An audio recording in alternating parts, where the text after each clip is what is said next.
I've got another suggestion I want to make, and this has nothing to do with anything I'm talking about, but it's a suggestion that has been coming to me recently, and I want to give it to you. If you are in a church where there are several prayer groups, there is always a criticism by ministers. It comes to me, what do you do about these little holier-than-thou groups? We do seem to get kind of disconnected from the church. Now, there's good reasons for that, but nevertheless, that is a fact.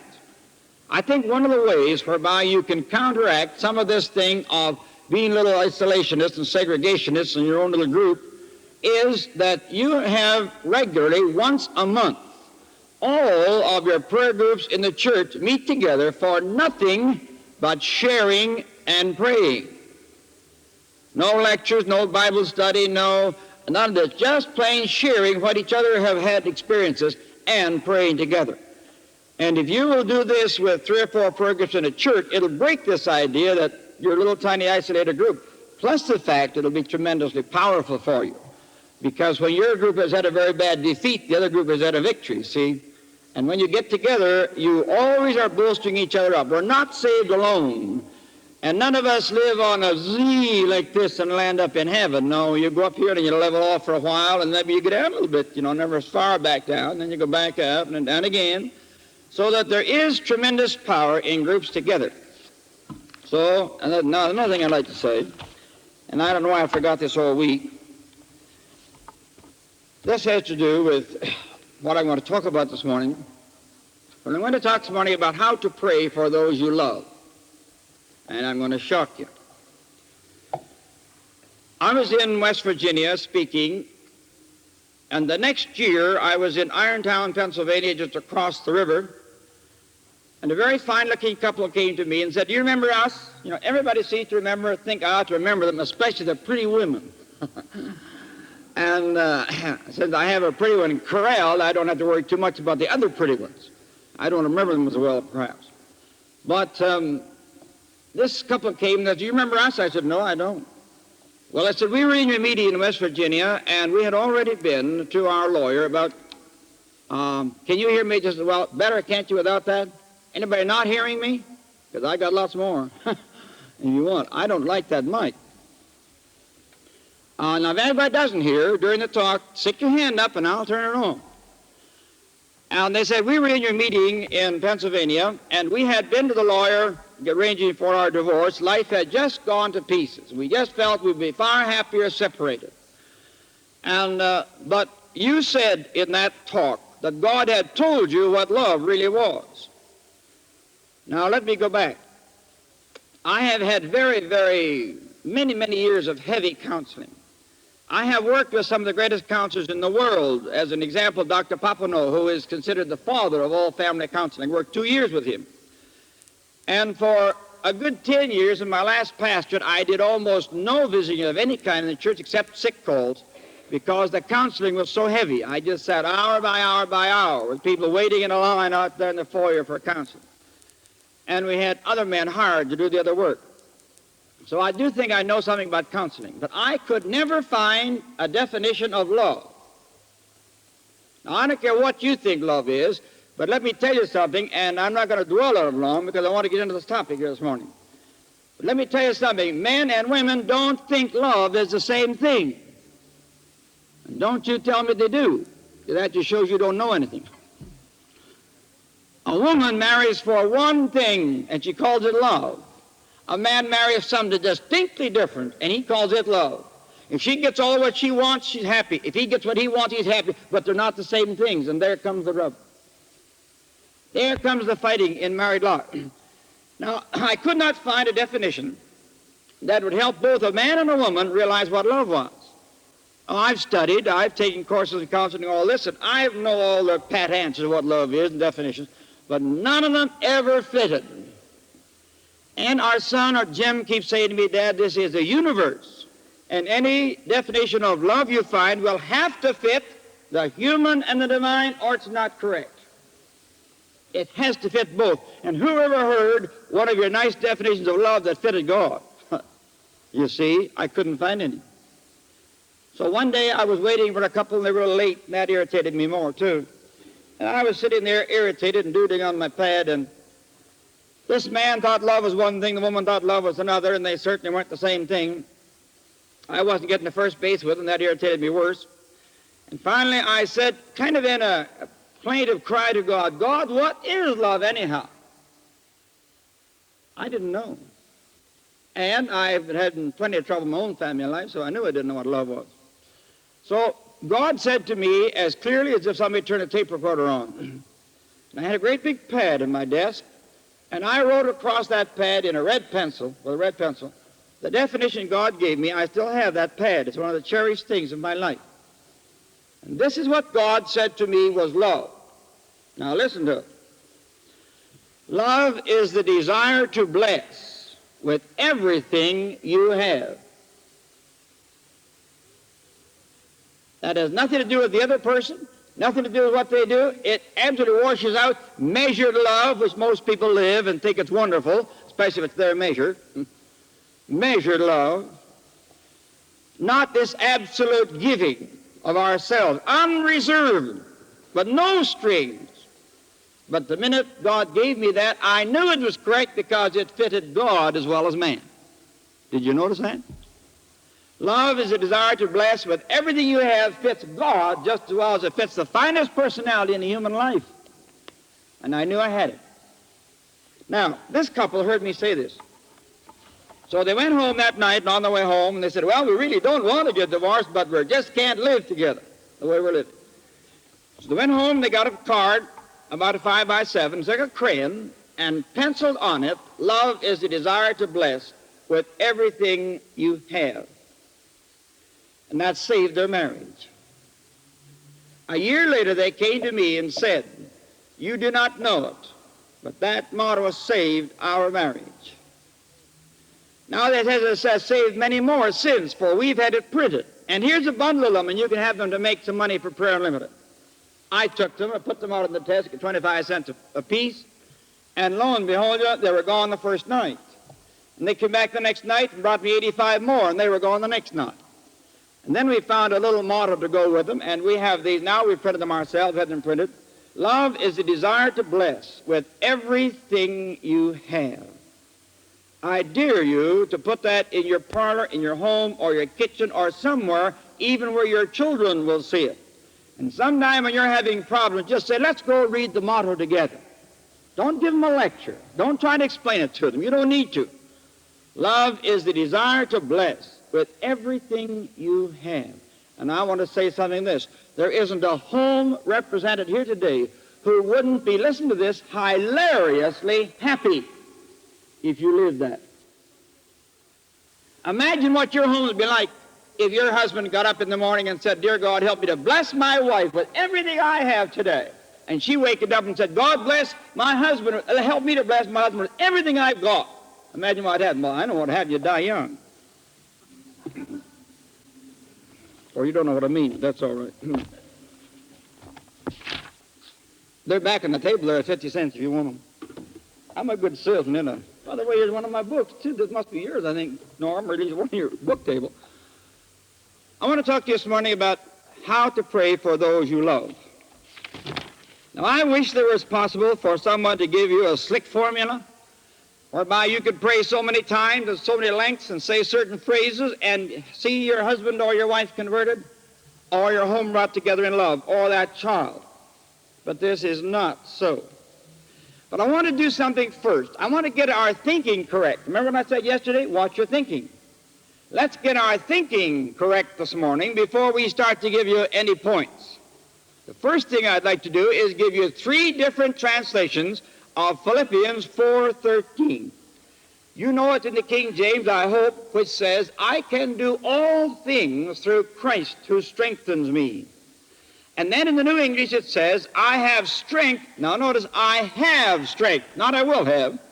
Not I can have. I might have. I have strength. I have strength for anything through him who gives me power. And the last one I like the best, Phillips. I am ready for anything through the strength of the one who lives within me. I suppose we are all professing Christians here this morning. If you are, then the New Testament says over 200 times that the followers of Christ are those in whom Christ dwells. Now, if you aren't a Christian, then you do have the power we're talking about right here, to be ready for anything. And when I say anything, you're going to get shocked before I get done what anything means. Now, I'd like to say that the first thing that we need to think about, those we love. By the way, there are two kinds of people, and I always divide them when I preach on this, because I want to talk to one at a time. This morning I'm talking about those you cannot pray with. There's two classes of people you pray for, one with whom you can pray, one with whom you can't pray, and you've got to use a completely different way of praying for the two groups. This morning we're just talking about the ones that with whom you cannot pray. All right, and the first thing I'd like to say about all of this is God loves them.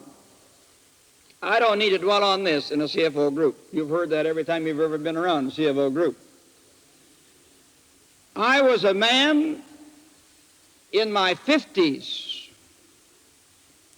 when I really discovered that God had loved me as much when I was a prodigal, before I became a minister, as he did after I became a minister. The love of God never changes. It has nothing to do with saint and sinner. It has nothing to do with good and bad. We, from the time we're little children, are conditioned to believe that people like us when we're good and don't like us when we're bad. Oh, don't do that, they won't like you, see?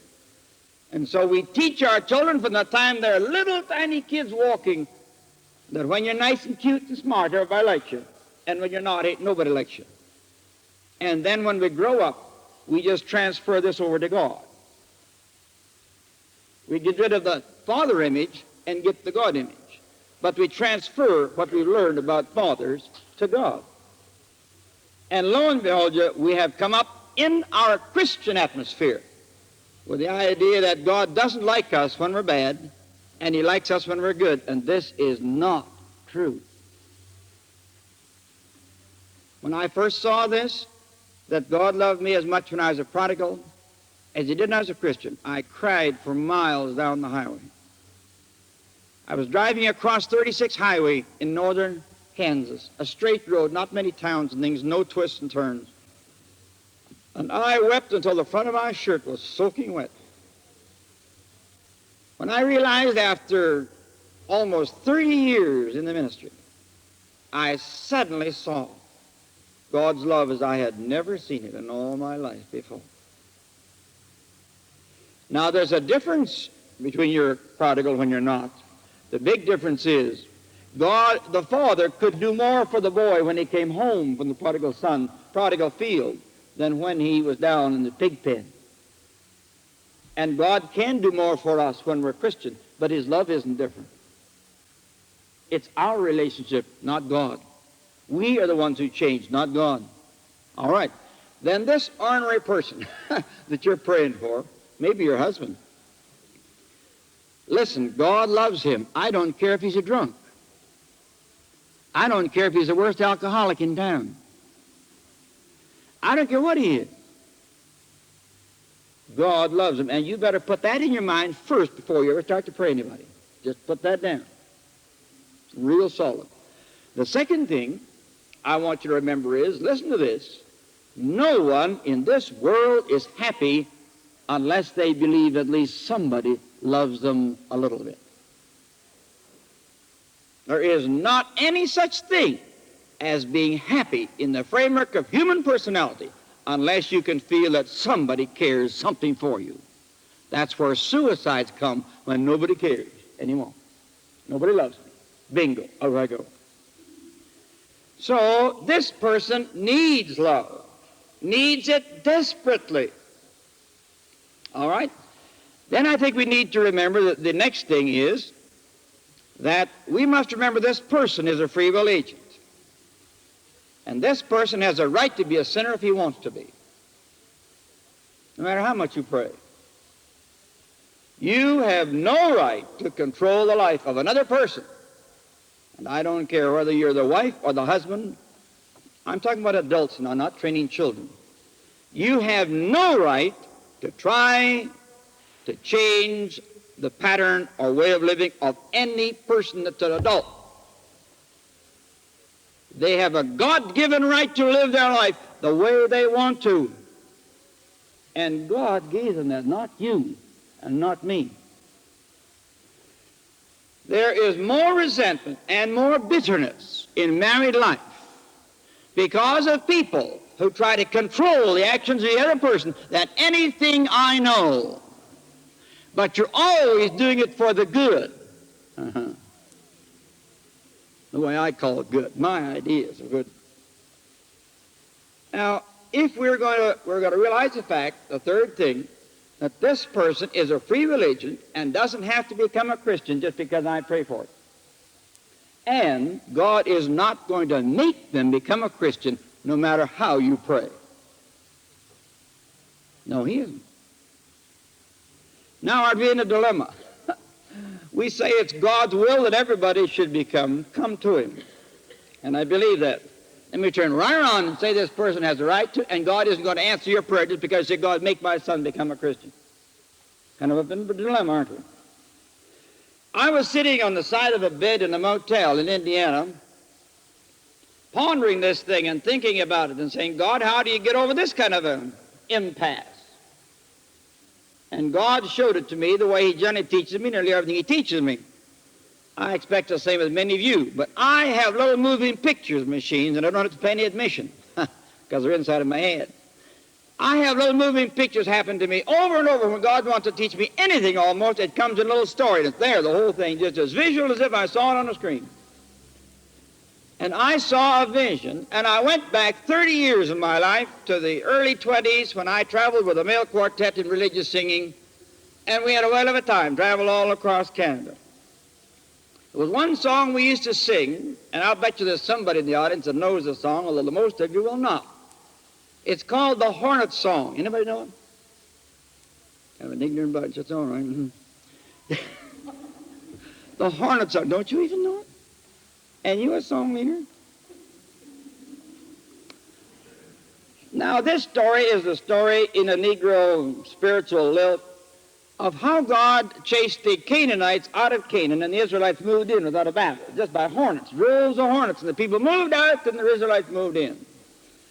That's a slick deal, all right, but that's the story in the Old Testament. Now, this song is on this point, and the third verse goes like this. If a nest of live hornets were brought into this room, and the creatures allowed to go free, they would not compel you to go against your will. They'll just make you willing to go.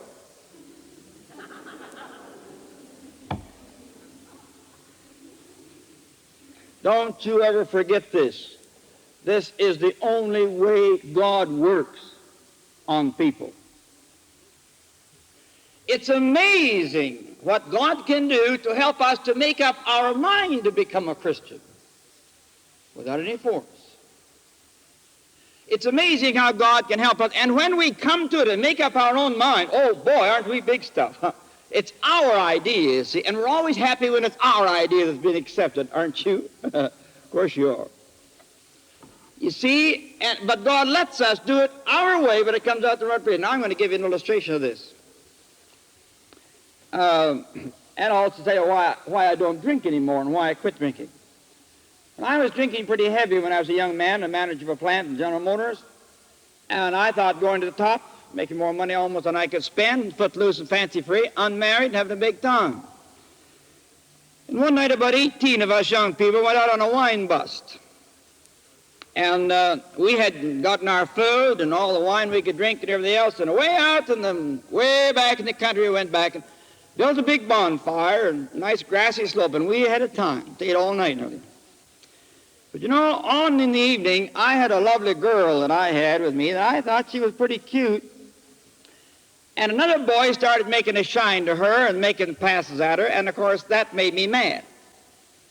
And whenever he did that, I got madder, and the madder I got, the more I drank, you see. And the more I drank, the madder I got. And pretty soon I passed out, and he got the girl.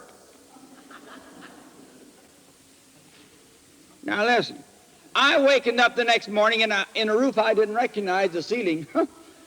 One of the good friends had taken me home, put me to bed, let me sober up. And I lay there for hours.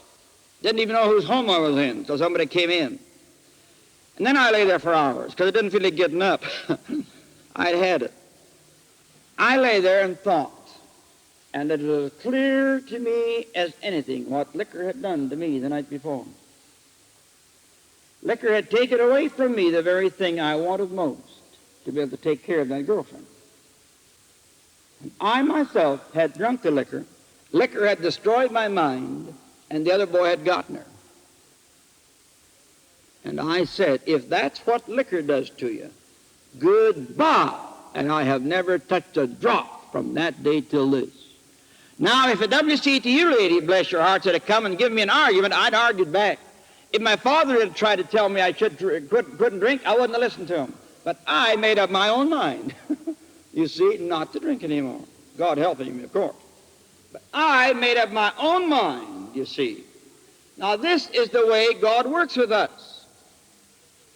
God does not come down and give you an argument that you've got to quit this and you've got to quit, but he shows you the end of the thing you're doing, as Ecclesiastes says so many times, and we see the end of the action we're doing, and suddenly the best in us rises up, and we make a decision for good. And this is the only way you're ever going to convert your husband or your wife if they are unconverted, not because you pressure them under any consideration, and the more you pressure them, the longer it'll be before they become a Christian. Nobody, I don't care who you are, and don't you tell me different, nobody likes to be made do something by somebody else. Say amen. You know that, some of you. All right. Then you are going to have to put this person in God's hands, seeing them as one for whom Jesus died, one that God loves, and one who needs love, and one whom likely God is going to use you to pour his love to that person. If God's only going to save them through love, and that's right, then he's going to have to find some great big channels whereby he can pour this love through to get this unhappy, broken person back to the kingdom. Now that's common sense, isn't it? That's not hard to understand at all. So I'm going to accept that person just as they are, without any attempt to change, without any desire to change. I'm going to accept them just the way they are. And by the way, if it's your husband or wife, it does us good to remember that we chose them. Yes, it does. Out of all the girls I knew, I got down almost to my knees to one girl and told her she was the greatest of everything, and I couldn't live without her. I found out I could have, but I told her I couldn't live without her. Then when I got her, I didn't treat her that way at all. And therein lay our trouble in our married life.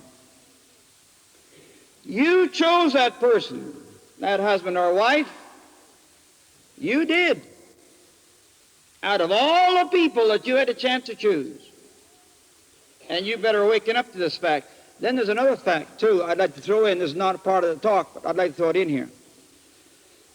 Anybody who's not having a good time in their married life, I can give you a secret of how to get it. Go back and do what you did when you were first married. And the way you did it. That's all. What makes your wife happy the first 5 years will make her happy today. And what will make your husband happy the first 5 years will make him happy today. We haven't changed any. We haven't changed. No. We've quit doing the things that made each other happy. We've quit thinking about each other, what made us happy. We've quit contemplating about them and dreaming about them and knowing the good things. I can look at the good things. We start to look now at the bad. We've majored now in the negative instead of in the positive. And we're in trouble. And then we wonder why we're unhappy. Well, it's our own fault. Now then, Paul said something that makes women very unhappy, and I guess Paul is more despised by women than anybody in the Bible. I hear them calling him woman hater and everything under the sun. One of the reasons is because Paul said a very dirty thing. He said, wives, obey your husbands. Oh, To an American girl, that is poison. You've been trained everything else but that in life. Wives, obey us. But let me tell you, women, this word obey comes from the Latin word obedire, which means to listen attentively, intuitively. It does not mean to obey edicts and acts at all. There's no meaning whatsoever of that. The English does, but the Latin doesn't. To obey, obedire, means to listen with interest and attentiveness. And listen, I don't know a marriage today that couldn't be solved on the basis of two people attentively listening to each other. When my wife and I came to our great impasse in life, my wife, crying with tears, went out and said, I never knew you felt this way. I said, I tried for 10 years to tell you this. But she wouldn't listen. And I could count. No, I can't count. The number of times my wife has said to me, you're not listening to me. And she said it a good deal of acid, and you know the trouble? I wasn't. No, I wasn't. Oh, I was going to go in one side, not the other. But I wasn't listening with any interest, with any intuitive knowledge. I wasn't hungry to know what she was saying. I wasn't concerned about the things she was talking about. So if you and I are going to begin to pray for someone we love, we better get our human relations straightened out before we start telling God what to do with them. And if love is the only way, the power that God is going to use upon this critter, if love is the only power he's going to use, then I'm going to have to be a tremendously big power of love, a channel of love for God to be able to do what he wants to do. This cannot come in measured love. You do this, I'll do that. You be nice to me, I'll be nice to you. If you do this, if he does that, I'll do this next to you. No, there's none of this at all. It's love is the desire to bless with everything you have. Someone came to me not long ago and said, why do you use this word bless so much? I said, I don't know. It just sounds good. I didn't really know why I was saying it. I didn't know the meaning. And I began to watch myself, and I began to pray about it. I began to think about it. What do I mean by bless? And I came up. I think I know now exactly what I mean by bless. This morning, I talked to my son, long distance on the telephone. And I wanted to bless it. I prayed over the phone for God's blessing upon it. And all I have to say is, God bless Jim. Now, Jim's in some problems right now. In the last stages of trying to get his doctorate, and he's just going through terrible situations. And he needs help. But I don't know anything about the help he needs. I don't know how to help him in physics. I don't know anything about electrons and protons and things are way down below them. I don't know anything about that. Cyclotrons and stuff. So I say, God bless Jim. What do I mean by bless? Listen to this. Now, don't you ever forget this. What I mean by bless, and by the way, this is in the book, too. I'm selling books this morning. You know that, Norman, don't you? Bless means this. God, you give to that person what you see he needs. Now, doesn't that take the monkey off my back? I don't have to know anything, do I? I don't have to know what the problem is. I don't have to know a thing. And in putting my son in God's hands and in his wisdom, I am taking the problem off my shoulders, and I am actually experiencing and exhibiting my trust to God. Lord, you give Jim this morning what he needs. That's a pretty short prayer, isn't it? But you know you can't add anything to it to make it any better. Not going to help to say a dozen sentences after that, not a bit. The fact of the matter is, I am coming to a place where I almost say no words to God in prayer. I'm beginning to realize I know so little about any problem, and God knows everything about every problem, that I come and lift these problems and people up to God and say, God, here they are. Just let me be a channel of love for you, and that's all I got to do. don't have to know anything. You can be as ignorant as can be and be tremendously powerful in prayer. It's when we start telling God how and when and why and how much that we get into trouble. Because the very fact we do this indicates that we think we know more about the situation than God does.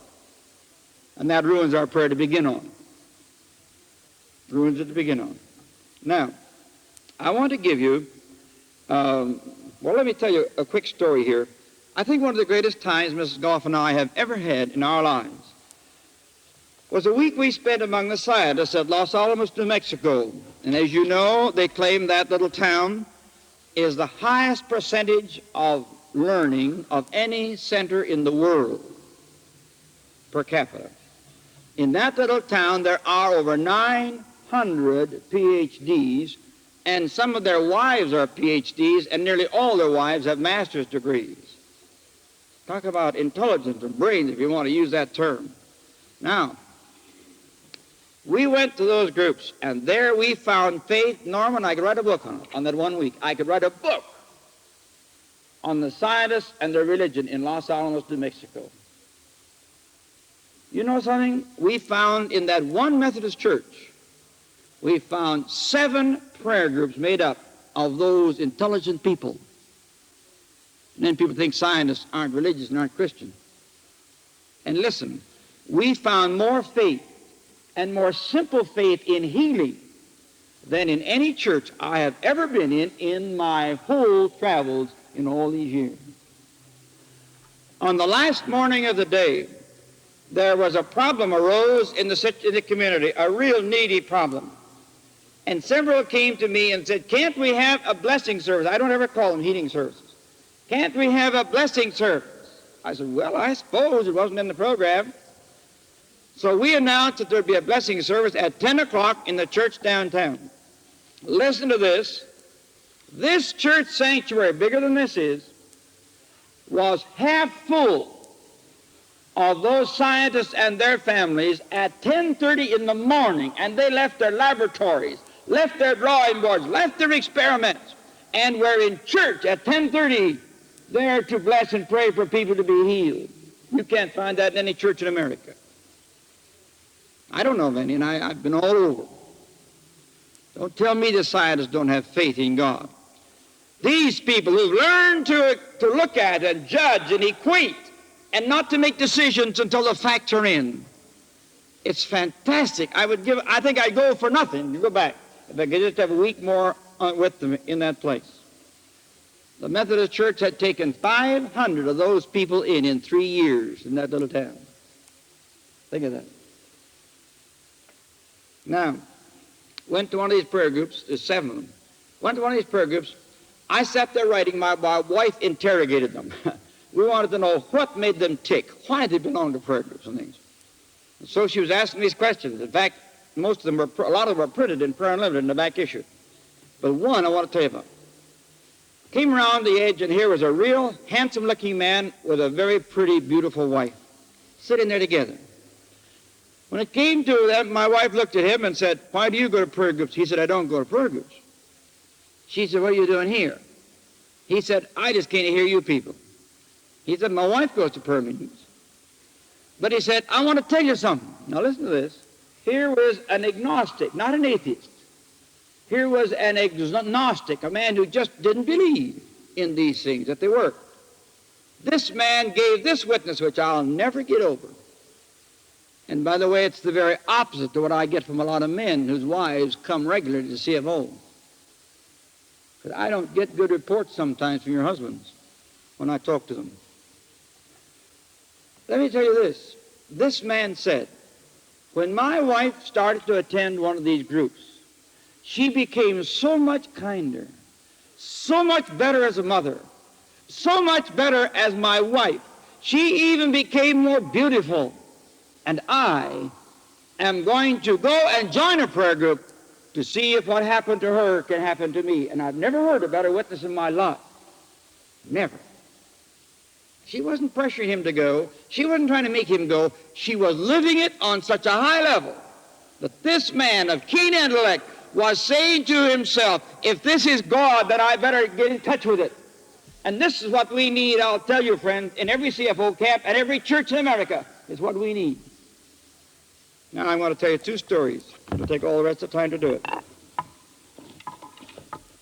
One of the most beautiful memories I will have, I suppose, in all the years of my ministerial work happened last year.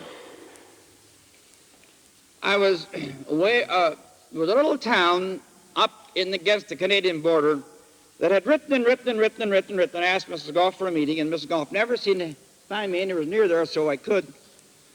But this time I was traveling on the highway, which is in. I hadn't time to give them a meeting, but I was going through, and this group found out about it.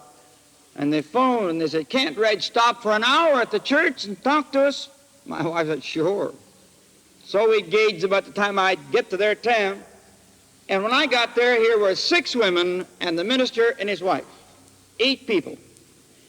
It was in the middle of a great wheat belt. A little bitty small town, but a very beautiful little church, just new. I sat there and talked to these people about prayer. Let them ask questions and talk to them. And then I was led, by God I'm sure, to talk to them just a few minutes about their husbands and their wives who are not Christian and how to pray for them.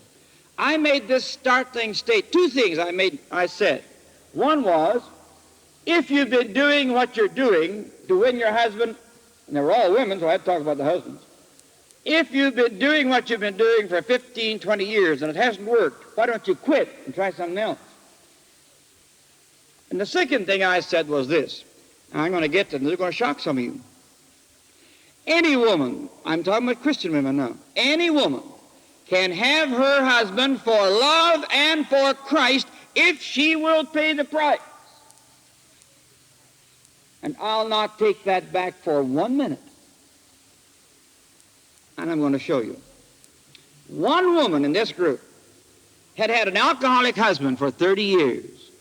He had destroyed their home, destroyed their Christian pattern, fought her going to church, fought the children in the Sunday school, everything, and drank up their money.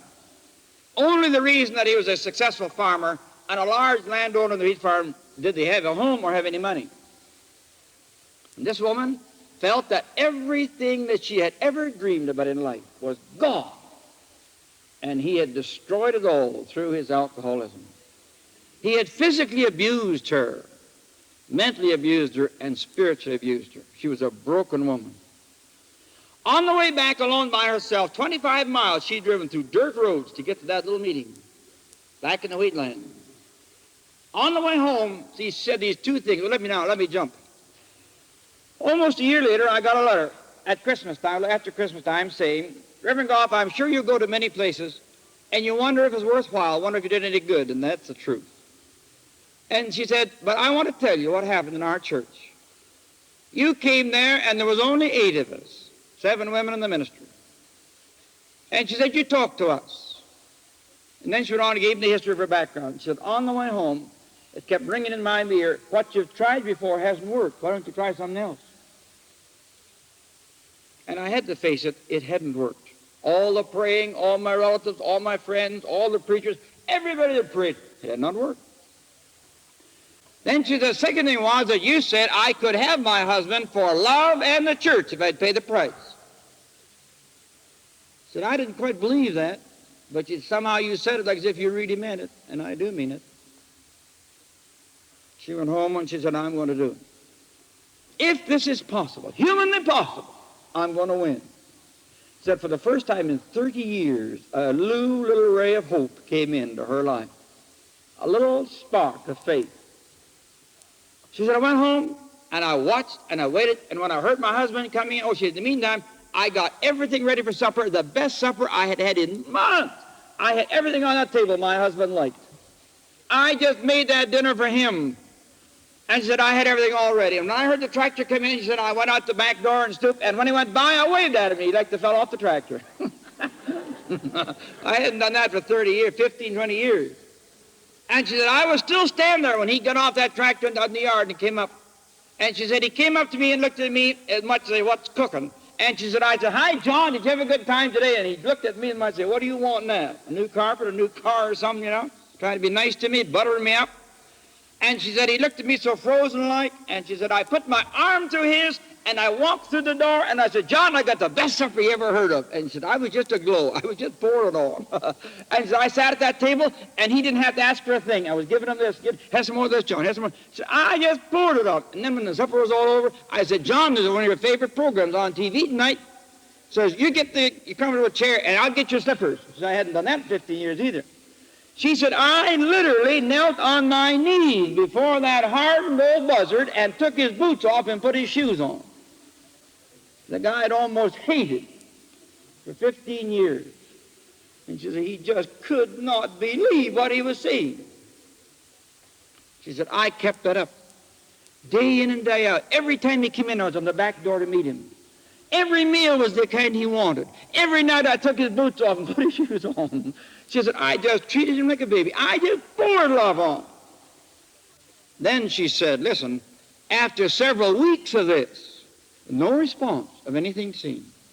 After several weeks, she said, one night as I knelt down between his knees to put on his slippers, she said, suddenly he reached out with those long arms of his and those bony hands and just grabbed me like this.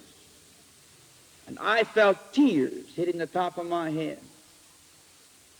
And my husband, that had fought me for 30 years, said this, honey, I don't know what's happened to you, but if it's your Jesus that's making you do this, I want to know him. And right there, kneeling on the floor between his knees, she led that man to Jesus Christ. And all the praying and all the pressures and all the arguments had not affected him for one single bit.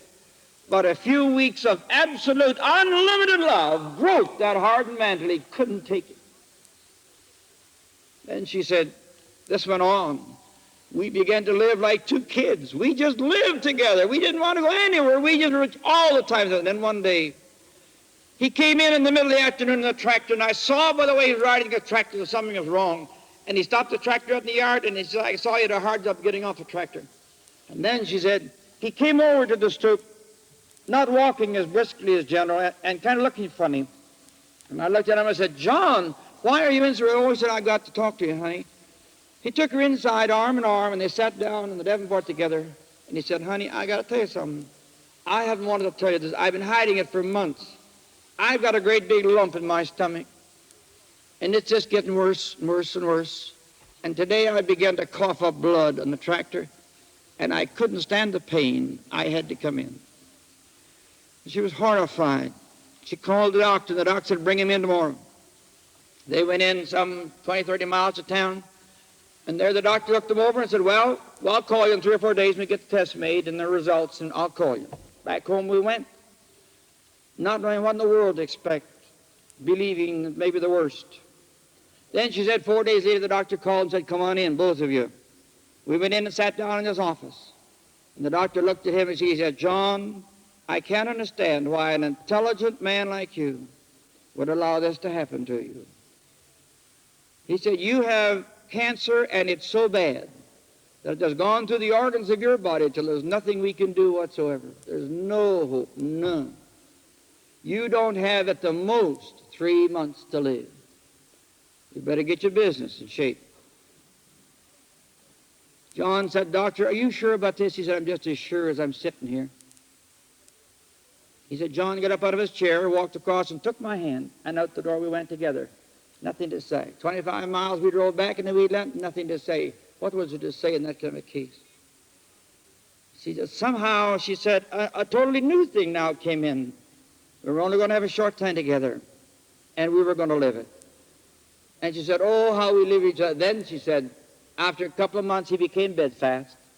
He couldn't even get out of bed anymore. She said, I never left him night and day. I stayed with him. I didn't even go to town. I had other people get stuff for me. I just stayed with John. We lived every hour together. And what joy and what thrilling thing. I read the Bible to him. I talked to him about Jesus. And then one night she said, he called me, and I came quickly to him out of the kitchen. And he said, Mother, I want to talk to you. Sit down. She sat down beside him. He reached out and took his hand, took my hand in his. And he said, Mother, don't plan anything for Christmas. This was in November. Don't plan anything for Christmas. Oh, she said, John, we're going to have the kids all home, and the grandkids have already written them, and they're all coming, and we're going to have a wonderful time. He said, no, don't do that. Don't plan anything. Oh, she said, John, you're not that sick. She said, yes, Mother, I won't be here. I won't be here. She tried to hush him up.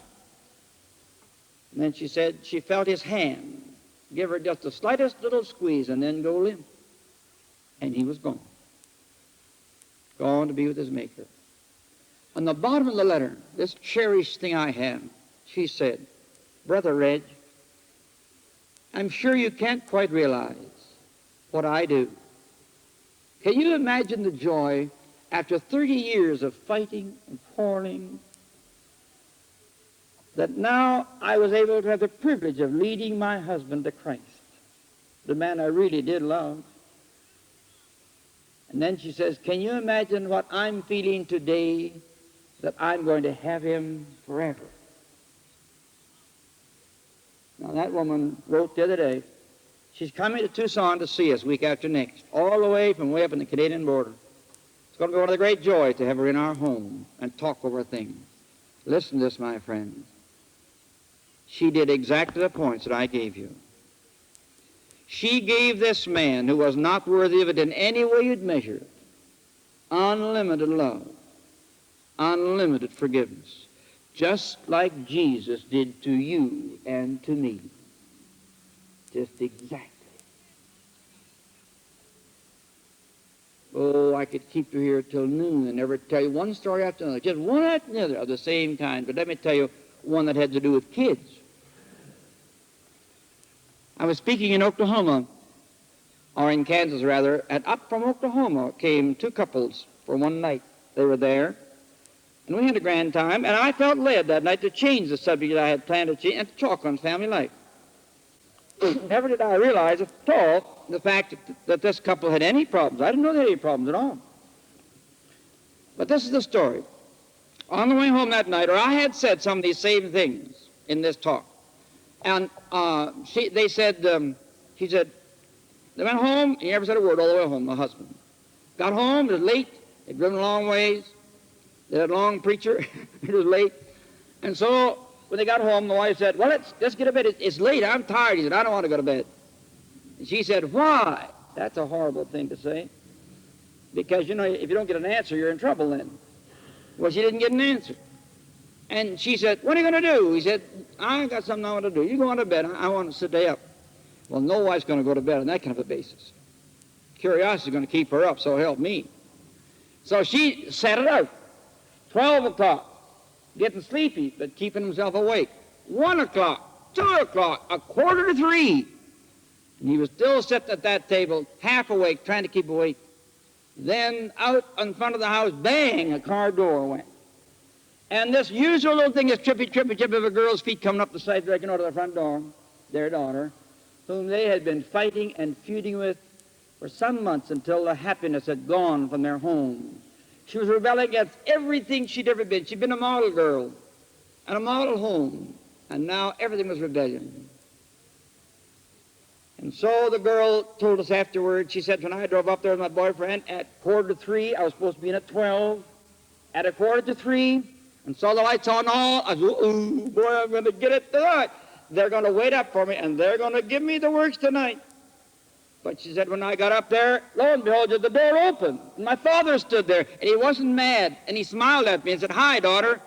She said, what are you doing up so late?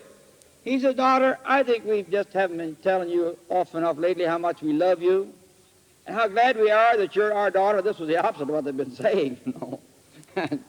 So anyway, after a while, they went to bed. The next night, same thing happened, except the wife went to bed. And the husband stayed up. And about the same time, the same thing happened. And the little girl came in, and the father put his arms around her, hugged her, took her coat off, and hung it up, which he hadn't done for years, and perhaps never. And he said, daughter, I'm just starving. Let's go ahead and eat. They went out to the kitchen. They made some hot chocolates and some toast and things. And then he pulled her over on his knee and began to hug her real warmly. And then he reached into his pocket and took out a $5 bill and handed it to her. And she looked at him and she said, what's this for? She said, you always complain when I ask for a quarter. Now you give me $5. I didn't ask you for anything. He said, daughter, I'm just simply, don't believe there's any high school kid that can't have fun spending $5. She said, that's the truth. Well, she was putting it in her pocket. He said, I just want you to know how much we love you. That's all I want to know, tell you. Now listen. This father began to pour unlimited love, no criticism, no bickering, no fighting, just unlimited love to this girl who was bucking everything they were doing. 2 weeks of this. And this girl came to her mother. And she said, Mom, I can't stand this stuff. She said, what? She said, I can't stand this stuff. She said, what stuff? This love stuff, she said. She said, if he would beat me, if he would ground me, if he'd take all my privileges away from me, if he'd do anything to me, I could come back at him, but you can't fight this love stuff. And within another week or so, that girl had become what she used to be, a model child in the framework of unlimited love in the home. Today she is married, has a family, and is just one of the grandest young ladies I know in the country. And love saved a girl from being a delinquent, and she was sure going the wrong way. They could have had all life to be unhappy about what she did. Now they're going to have all life to be happy about what they did. I am saying to you today, the only way you have any right to hope to win someone where there's no love is gone, and one you cannot pray with, is to give them unlimited love and unlimited forgiveness. Now, folks, when are we Christian people going to start to act like Jesus? Now, the pattern is mighty clear in the New Testament. You don't have to fumble around about it. You don't have to go to your minister, but just take the Sermon on the Mount, that's all, and begin to read it. Loving your enemies, turning the second cheek, putting God first, being meek. And that doesn't mean mugwump either. Listen. You remember what I said to you at the beginning? I am ready for anything through the strength of him that lives within me. And that him is Jesus Christ through the Holy Spirit. Let me tell you a couple of quick. I'm going to steal about 2 minutes' time here. I was in the camp, I won't tell where, but I was in the camp not long ago, and there was a lady that looked like as if she'd wear it. She kind of looked like the wreck of Hesperus. She didn't look too happy. And one day I was crossing it was on the campus, and one day I was crossing the big green, and she was sitting out there in a chair, one of these benches all by herself. She saw me, she hollered at me, she said, come on over here. So I went over naturally. When a woman tells you that, you do what they tell you. So I went over and sat down beside her. And she started telling me the awful story about her in-laws. Boy, she poured out an awful bunch of stuff. Every one of them were just, terrible. And how they'd stolen her wife's love and all this stuff and gotten between them and all that stuff. Finally, I turned to her, and I could be awful nasty. I turned to her, and I said, why don't you quit lying to me? What? I said, why don't you quit lying to me? I said, don't you tell me that any sister-in-law or brother-in-law can get between you and your husband. I don't believe that. Nobody can get between a husband and wife unless they're apart. In that sense, now let's be honest about it. I'd like to dare you, some of you, try to get between my wife and I. Go ahead, have a big time. I'm not a bit afraid of it. Not a bit afraid of it. Now listen. I faced her, and I said, why don't you tell me the honest truth that you and your husband are getting along too good? She said, how'd you know that? Oh, I said, I've talked to lots of people like you. And then I gave her the definition of love. I said, I dare you to go home and live this definition of love for 30 days, and then write me a letter. She didn't say she would, and I got up and walked off. The next day, she cornered me. She said, hey, I got to talk to you. I said, yeah, what's cooking? She said, I called my husband last night. I said, you did? She said, I sure did. He was a lawyer in New York. I said, what'd you call him for? Well, she said, you're going to be surprised. I said, no, I'm not. Go ahead. She said, I called him up and I confessed that I had been selfish and mean to him, and that I had not been good to him, and I really never had acted him like as if I really loved him instead of me. And she said, honey, I'm coming home Friday to be the best wife you could ever possibly have. And he said, don't wait, come on home now. Wasn't that a good one? At another camp, We were leaving, and it was raining pitchforks and saw logs. And there was a great big room in the hotel, out a big fireplace, and the people who were waiting were hovered around the fireplace around there. I'd gone out and gotten all my stuff in the car. My wife was in the car and everything else, but it was hazy and foggy, and it was all these new roads to me. And I thought I'd better go back in and ask a few directions again before I left. And I went back into this big place. My wife waited out in the car sitting. And I walked through this thing to the main desk to ask somebody, and here was this lady. She was a beautiful-looking lady, tall, stately, snow-white hair, well-built and beautifully dressed. She was just a real fine-looking lady. But she was as cold as marble. And she, all week long, nobody had been able to get to her at all or to be friendly with her. She just stayed aside. I tried my best to get next to her. Couldn't even make friends with her. My wife tried, too, because we were attracted to her, wanting to help her. We knew there was trouble. And there she was standing there, just the same cold old pickle. You know, I walked across, and I went by her. And all of a sudden, this beautiful lady did the most unorthodox thing. Now, don't any of you people do this to me. She did the most unorthodox thing right in front of people. She just turned toward me and put her arms out. Well, now, I'm not dumb. I know what that means. And I took it. I just went right into those arms, and I put my arms around her, and I patted the old Brazilian hug like they do in Brazil, you know. Embrasio, they call it. And I just put my arm around her, and I hugged her up real tight, and I patted her on the back, and she began to cry. I knew something was, I wasn't doing this just for fun. And then I released myself from her and looked in her face. She said, Reverend Goff, everything you've said this week about family life has just cut me to the core. She said, I'm not happy. I never have been happy in my married life. My husband and I have never been happy. But she said, now I see that it was my fault and not his. And she said, I want to tell you something. I was standing here promising God that I was going to go home and love my husband as I had never loved him when you walked by, and that's why I did what I did. I couldn't resist the temptation to tell you what was happening inside of me. I've had letters from that woman. She's as new as a child. She's as new as a newborn babe.